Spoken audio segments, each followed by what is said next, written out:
Let's go. Perfect. You're not Jason. I'm not Jason. We got a new thing. We got a new camera. Oh man, it's telling us. We got a new camera, and it's kind of like too powerful for our computer we're using right now. Sorry, Noah's laptop. He hates when I talk shit about his laptop. But it's like the laptop keeps warning us that things are getting hot. You know what I mean? Yeah. So we're gonna figure that out next week, hopefully. But welcome back to another episode of review. You're not Jason. Cartoon review. Sorry. We are back, people. If you're wondering why we're wearing, Like sitting too close to you. yeah, move away. Fuck it. If you're wondering why we're wearing the same outfit, it is the same day. Yeah. We're recording this simultaneously right after we did the manga review for. Not right after. I spent like an hour trying to make things work better to no effect whatsoever. Right after. So today we're going to be reviewing episode 4 of Invincible. Yeah, I didn't like this one as much. Not that much. I still liked it.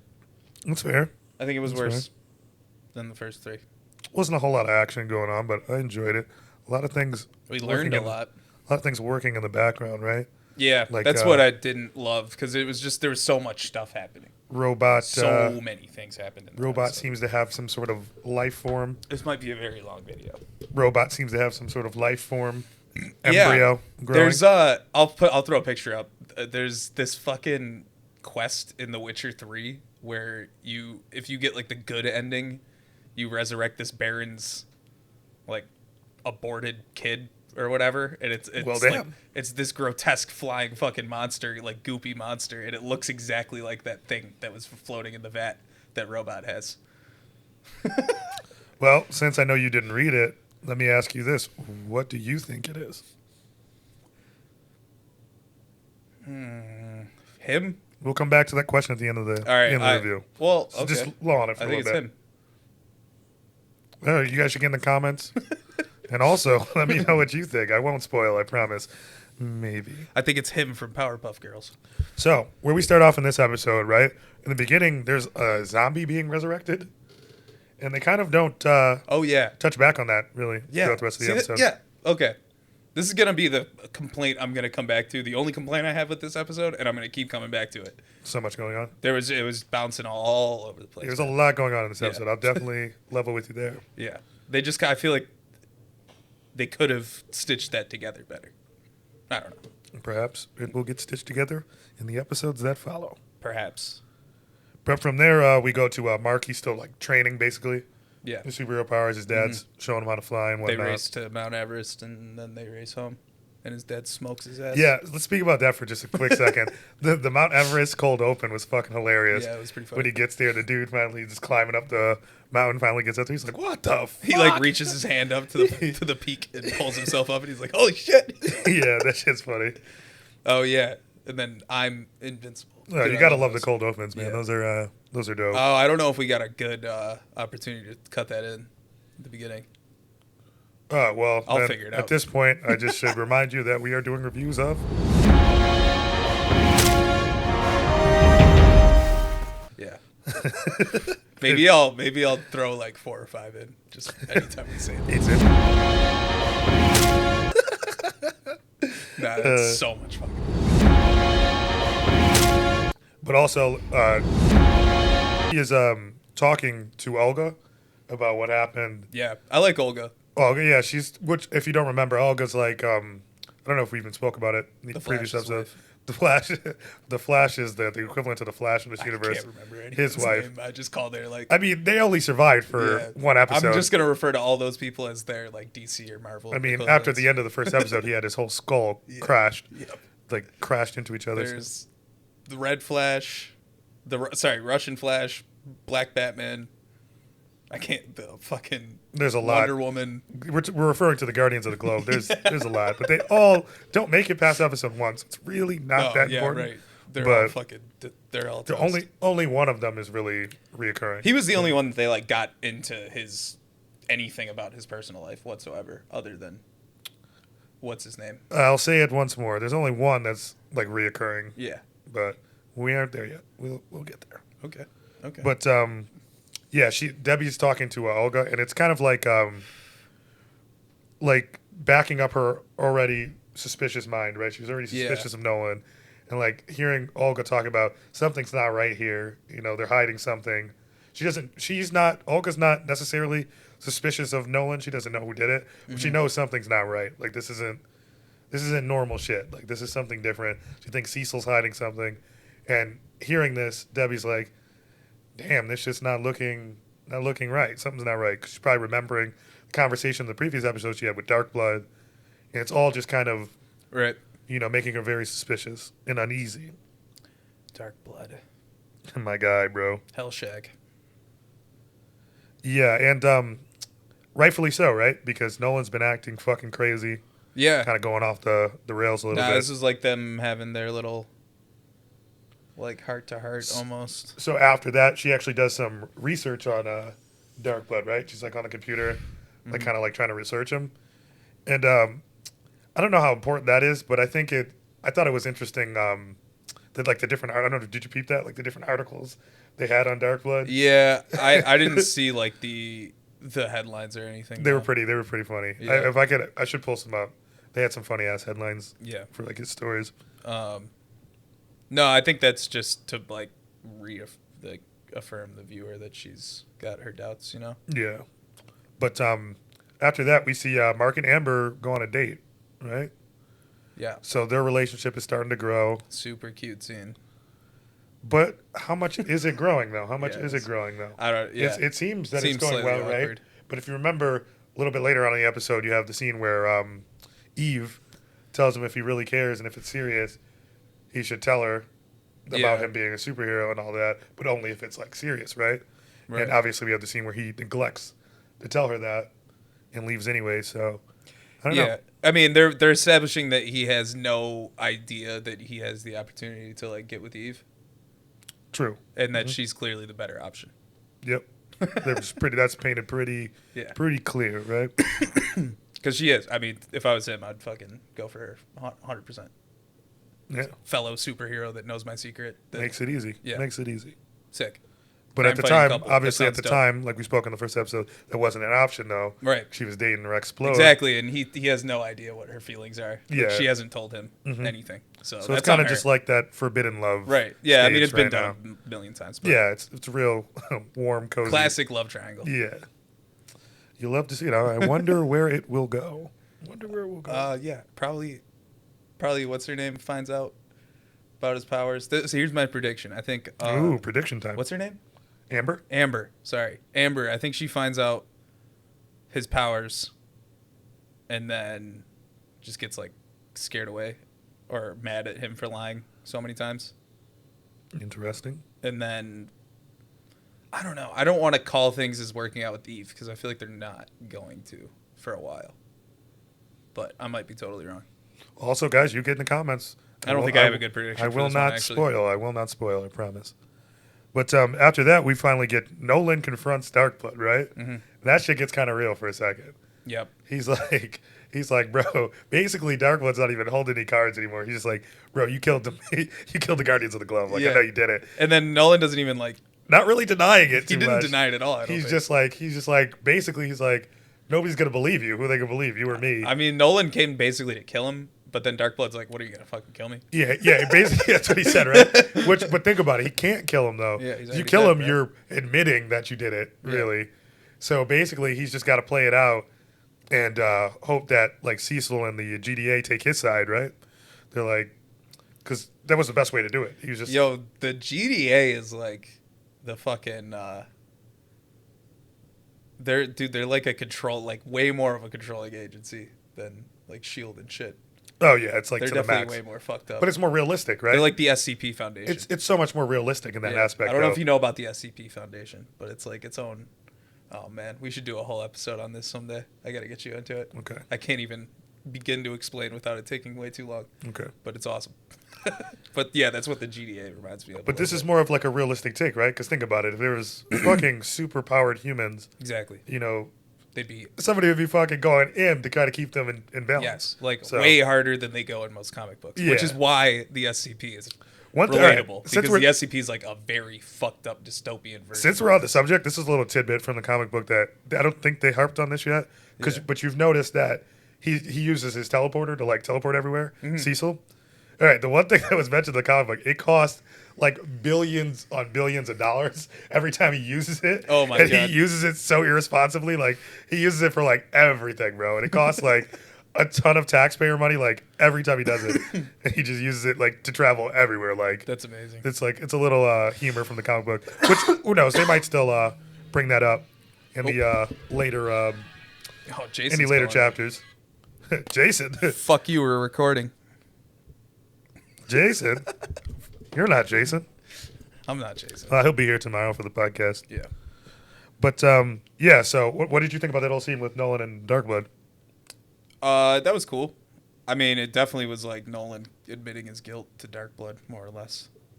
And then it doesn't matter by the end of the episode, but we'll get to that. Okay. Soon after that... I like that scene. Yeah, I thought that was probably my favorite scene from the show, from this episode. Yeah.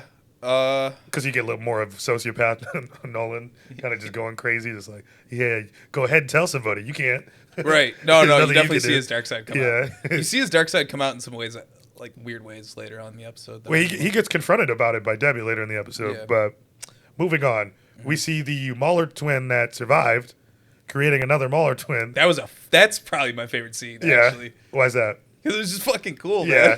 He's just like, here you are, my brother. I love the Mauler twins, bro. But I love that. I forget that guy's name. I talked about him last week. He's in everything. The voice actor? Yeah. I love that fucking guy, man. But as I harped on before, as I hinted at, the cycle with the Mauler twins, you will see once the other twin comes, they're going to go through the same cycle of... Brother, you must be hungry. He's going to be like, you're the clone. No, I'm the clone. Or you're the clone. Any scene with like a good fucking... a good dumb montage and music. I'm with it, bro. Especially if it's like for a purpose. I just love that dynamic though. Each of them thinking they're the original, even after one watches the other die and creates another, he still gets entangled into the whole fight with, no, I'm the original. I'm the original. So you never know which is the original. Neither of them are probably the original. Yeah. At this point, it's like oh shit, never mind. No, I just almost spoiled something from ReZero for you. Okay, good. But yeah, not to mention the fact that the Mauler twin used his twin as a shield, and that's how he died. Yeah. He's like, it'll be fine. I can just create another one.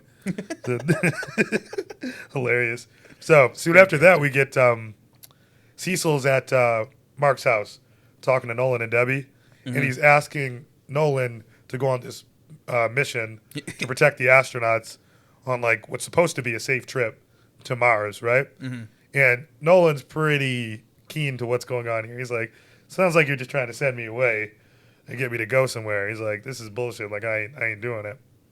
Then Mark steps in. He's like, well, shit, I'll do it because I'm a superhero now. You know, I'm started my training. It's been going pretty well. I should be able to handle it. But it's so weird they just fucking send him. Yeah. They're like, no warning. Just, hey, go take care of this shit. Well, because in fact, Cecil really was just trying to get Nolan to leave so they could investigate the murders without him around. Because at this point, he doesn't give a fuck about Mark. Yeah, at this point, it's very clear to you that he's like, Martians are underground. Get out of here. Yeah, well, I don't even think he thought that it was going to be that serious. But it's very clear at this point. No way he thought it was. He knew it was actually going to fucking happen. Cecil definitely just knows it's Nolan that did it at this point. I think everybody but Debbie really has just come to that conclusion, and Mark come to that conclusion so far.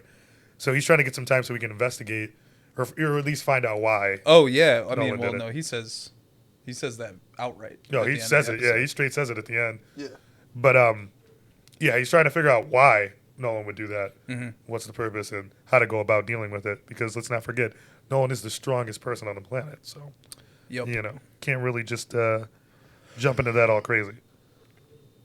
So then Mark heads into space, you know, with the astronauts, and they get abducted by Martians. Yeah. Right. So upon him going to investigate where they got abducted to, he opens like this secret underground door to get underground to where the Martians are at or whatever, And we get introduced to the Sequids.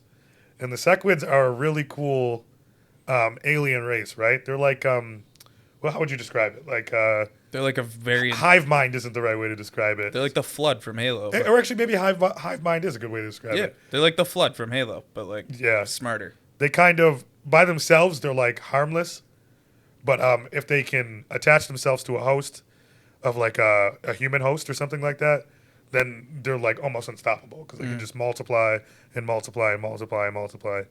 And there's a whole bunch of, I don't know if this was in, I don't think they mentioned this in the episode. There was a whole, oh, that's all good. There's a whole bunch of like backstory between like the Sequids and the Martians. Like the Martians like enslaved the Sequids, like had them as like a slave alien species, just so because they couldn't harm them. Okay. Because of their shape shifting ability, they're not able to for some reason they're not able to host on when they change their face to protect them from them like lashing onto their brains and shit. Yeah, they did say that. But yeah, they're definitely a very interesting species in the show and in the comic book, and they'll definitely play a role to come for sure. And that's hinted at in this episode. But then, Mark, Yeah. what's up? It looks like they're just gonna go back and fucking destroy the planet. If it plays out like the book, we got some time. Okay. If it plays out like the book, I don't know though. So I mean, so the end of this episode was like, to be perfectly honest, I or don't not the end remember of this episode, the I end of don't- that sequence though. I don't even remember this from the comic book. The whole trip to Mars, and Okay. I don't remember that at all. A lot of this stuff is new, you know. Like so, like I said, I should probably do some rereading. You know, Yeah. it would probably help, but because I haven't read the book in like almost 2 years. But Yeah, so Mark rounds up the aliens, or rounds up the humans from the Martians that were gonna execute them because they had the opportunity to destroy the fucking universe, basically. yeah, And Mark just like runs out of there with them, and the entire fucking Martian army is chasing them down. and yeah, they were scheduled for. And he does a good job of rescuing everybody, and then you see at the very end that there's Yeah, and yeah, well, you can say it at the end. What happened? there's one of the crew members is not actually a crew member; it's one of the Sequids.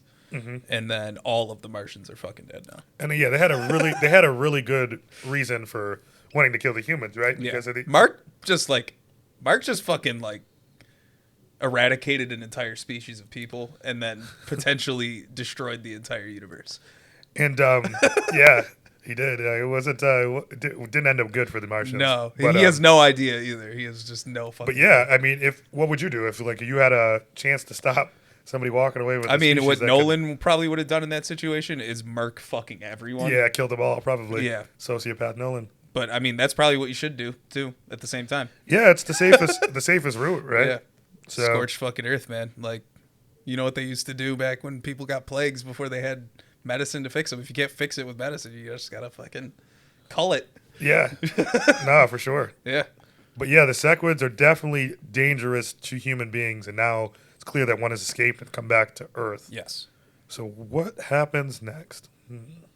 I wonder.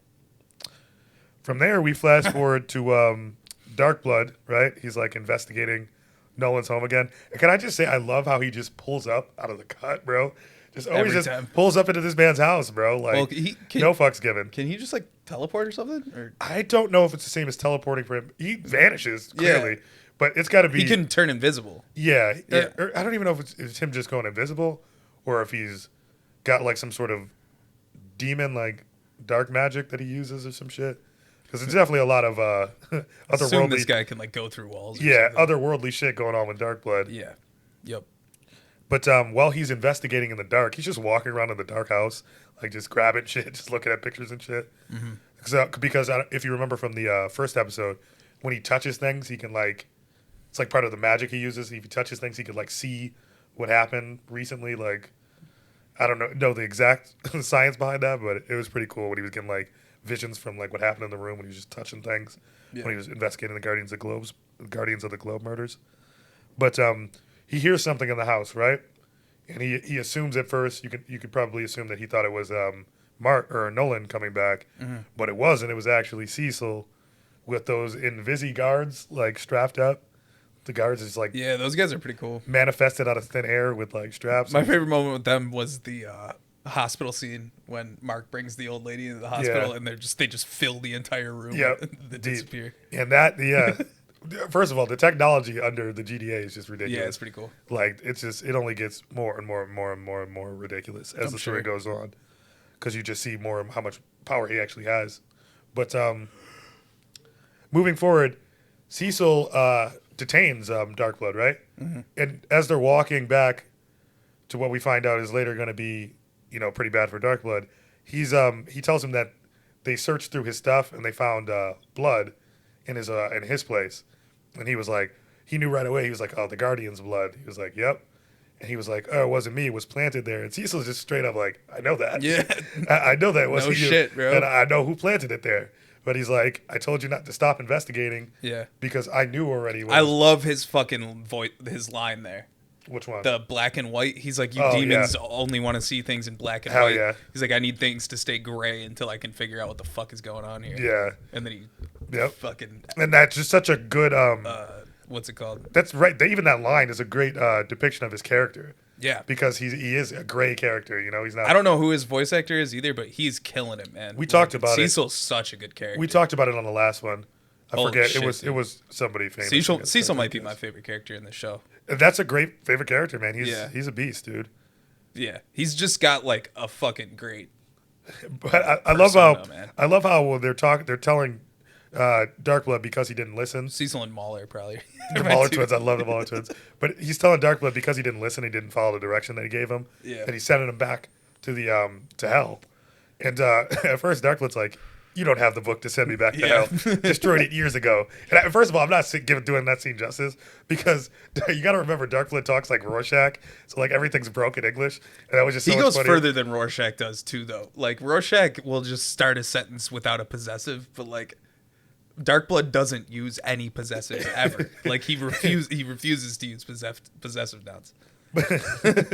But then Cecil's like, well, I had one of my guys use some technology to figure out the missing words from the document. Yeah. He was like, he's like, we used AI programs to figure out what it's like. So you're fucked. And then I love it. Did you notice? Was it just me, or when the guy, his boy, forget his name?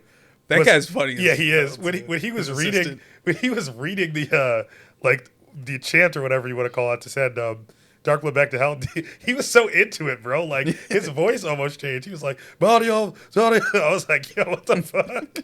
He like just switched up, because usually he's all calm and like monotone, but he just got super into it when he was reading that shit. But long story short, they do send Rip Darkblood. Darkblood back to the back to hell. We'll see you later. Maybe. My guy too, man. It's a shame. I'm assuming he'll come back. But yeah, and then it's a good thing you mentioned that line he dropped before he goes back is great about black and white and gray, because and then Darkblood hits him with a zinger too. He's like, I'll see you. I'd say I'll see you in hell, but there's somewhere else for you. Yeah, there's somewhere. There's a much worse place for you. Yeah. Yeah, and that should be it's a little foreshadowing into the character of Cecil, but to be honest, you're not gonna, at least if it goes anything like the book, we're not gonna get that until way down the line, because he's a very to himself kind of person, so that stuff doesn't come out till late. Good. But it's pretty much the end of this episode. The end. That was the end was some weird shit. Post-credit scene. Yeah, post-credit scene. You get like what looked like a VHS tape, I think. Yeah. It looked like one that was just kind of chilling. I'll admit, I had no idea what it was, because the TV down here has really low light levels, and so anytime there's a dark scene, you just can't see anything. Yeah, the bulb in the basement TV is broken. Literally could not, no idea what it was. Noah says it's a VHS. It looked like a VHS, because I watched it. I watched it earlier, so I had seen it on a TV that did not look like this. So. Word, okay. I thought it looked like a tape to me. They didn't really zoom in that much. But right. It was definitely something to do with Darkblood. Yeah. Okay. Something to do with Damian Darkblood that was in the closet. Yeah. And we'll see how that plays out. Maybe they're going to put the tape in a VHS and he's going to fucking pop out of the TV. So, any thoughts on this episode so far? I know you said it wasn't your favorite. No, I mean, like I said, I still liked it. Some of the cooler moments were good, but I didn't love like the main plot, which was like Debbie's doubt in Nolan and Mark's little mission and his like love triangle thing. It just doesn't, I don't know. I didn't like, to be fair, the writing in some of those To be fair, because it's a show, it is dragging it out a little bit longer Yeah. than the comic book per se because I just didn't like the writing in some of those scenes. There's a little bit of time for them to I think doubt. there was some cheesy shit that they could have done. There's like a little bit of time for them to doubt Nolan in the comic book, but bro, everything is answered for you real quick, real quick. There's just a couple. There's like 2 moments with Mark and Nolan, and I can't even remember what they were specifically. Where it's like it's like character deprecating instead of like building, because it's just they're saying shit that's not in their character. It seems like. Yeah. So I don't know. I mean, overall, I'd probably give the episode like a solid 7.5, 8. Okay. Yeah, it was good. Enjoyable. Yeah, for me, I'd have to go. The highlights for me from this episode, anything with the Mauler twins, I'm gonna love. Yeah, that scene killed it. The robot looking at the that was cool. Robot looking at the embryo, just from reading it and knowing what's gonna happen there. That's awesome to me too. But we get introduced to the sequids. The sequids are super cool, like super cool. Yeah, I just love the fact that they're useless by themselves, and then once they get a host, it's like detrimental to the moment where they're flying off and like you can see the fucking thing. The flag, yeah, the flag move. Yeah, they're very interesting. They can do a lot of things. There's this movie, sci-fi movie with like Natalie Portman. I forget what it's called. It's so good, and it ends with like you don't know if like the alien made it out of the quarantine zone, and she's like hugging her husband. Oh, I know what you're talking about. Yeah, I've seen that. And then you see the fucking alien move around in his eye, and it's like, oh shit. They're fucked. Yeah. That's a movie that needs a sequel that's not going to get one, unfortunately. But yeah, I enjoyed the episode. I thought it was good. That's a slower pace than the previous 3. But if it was up to me, I think I'd have to go with an 8 out of 10 for this week. Yeah. 8 out of 10. Because there was a lot of good points, important points that we'll see later on. That's what it felt like. It just didn't have the highs that the first 3 episodes did. Very true. Very true. But I can guarantee you guys they are coming. Yeah. So, you need this. Yeah, guys, please, if you guys have any predictions, like I said before, please get in the comments. I'd love to see it. Obviously, if you haven't, don't spoil. But if you haven't read the comic book, yeah, I'd like to know what other people are thinking and what goes on when they see this stuff. Just from somebody knowing where it's going, it's fun for me. Yeah, let us know what you think about the show in the comments for sure. Please, or if there's anything else you want us to watch. I said this in the other video, but I'll say it here too. We had a bunch of comments on our first couple videos, and I was not like connected to our YouTube account, so I just didn't respond to anything at all. Will be better. Yeah, if you guys get active in there at any other point, I'll interact with you guys. I definitely want to know what you want us to watch and all that shit for sure. Also, guys, don't forget to like, comment, share, and subscribe. Absolutely. It really helps the channel, and we could use the support. Thanks for watching, and we'll see you on the podcast. Peace. The Midweek Podcast.